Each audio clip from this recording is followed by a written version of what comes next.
मृणालिनीताई, पुन्हा एकदा आपलं स्वागत. महापालिका निवडणुकींचा जो प्रचार आज संपला, त्यातले महत्त्वाचे ठरलेले मुद्दे कोणते म्हणता येतील? म्हणजे विशेषतः मुंबई आणि महामुंबई परिसरामध्ये कुठल्या मुद्द्यांना सर्वच राजकीय पक्षांनी प्राधान्य दिलं? एकतर आपण लक्षात घेतलं पाहिजे की महाराष्ट्राच्या राजकारणात 2019 पासून जी काय अस्वस्थता निर्माण झाली आहे त्याचंच प्रतिबिंब महानगरपालिकांच्या निवडणुकीच्या प्रचारातही दिसलं. खरं तर ही निवडणूक ही स्थानिक प्रश्नांची आहे, मिळणाऱ्या तुम्हाला नागरी सुविधांची आहे. पण त्यावर चर्चा होण्याऐवजी मुंबई ही मराठी माणसाच्या हातात राहिली पाहिजे. मुंबई मराठी माणूस संपला तर तुमचं अस्तित्व धोक्यात येईल, अशा पद्धतीचं मुंबईतलं नरेटिव्ह. पुणे पिंपरी चिंचवडकडे गेलं तर परस्परांच्या विरोधात उभे राहिलेले सत्ताधारी पक्षातलेच 2 राजकीय पक्ष आणि बाकी महायुतीच्या वर्चस्वाला आपापल्या परीने आव्हान देऊ पाहणारे मोठे काँग्रेससारखे मोठे आणि अन्य वंचित बहुजन विकास आघाडी वगैरे सारखे छोटे पक्ष, अशी ही लढत राहिली. इथे कुठेतरी जे प्रश्न अतिशय मूलभूत आहेत, महाराष्ट्राचं जवळपास 52% नागरीकरण झालेलं आहे.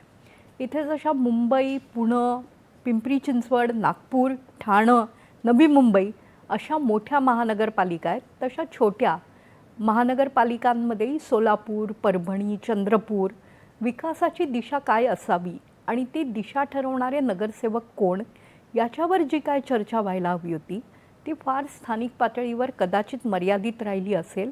त्याचं माध्यमांमध्ये प्रतिबिंबच उमटलं नाही. महाराष्ट्राच्या राजकारणाचा जो काय खेळखंडोबा झाला आहे तो खेळखंडोबा कदाचित या निवडणुकीनंतर किंवा जिल्हा परिषद निवडणुकीनंतर संपेल, किंबहुना आपण तशी अपेक्षा तरी ठेवू. पण शहरांचा विकास म्हणजे नेमकं काय आहे? इथे प्रदूषणाचे प्रश्न कसे हाताळले गेले पाहिजेत, वाहतुकीची प्रचंड मोठी समस्या आहे, त्याकडे कसं लक्ष दिलं पाहिजे, छोट्या महानगरपालिका या विकासाची केंद्र कशी बनायला हव्यात, यावर काहीही चर्चा झाली नाही.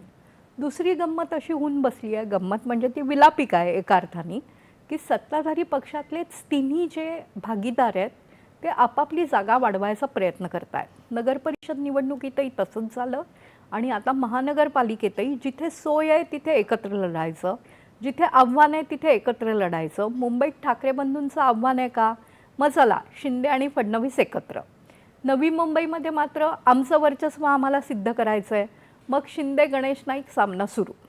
अशा काहीतरी विचित्र कचाट्यात सापडलेली ही निवडणूक होती.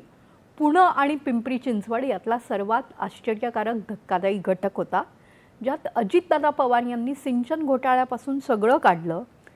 काही ठिकाणी सेल्फ गोल रवींद्र चव्हाणांनी केले, काही ठिकाणी अन्य नेत्यांनीही केले.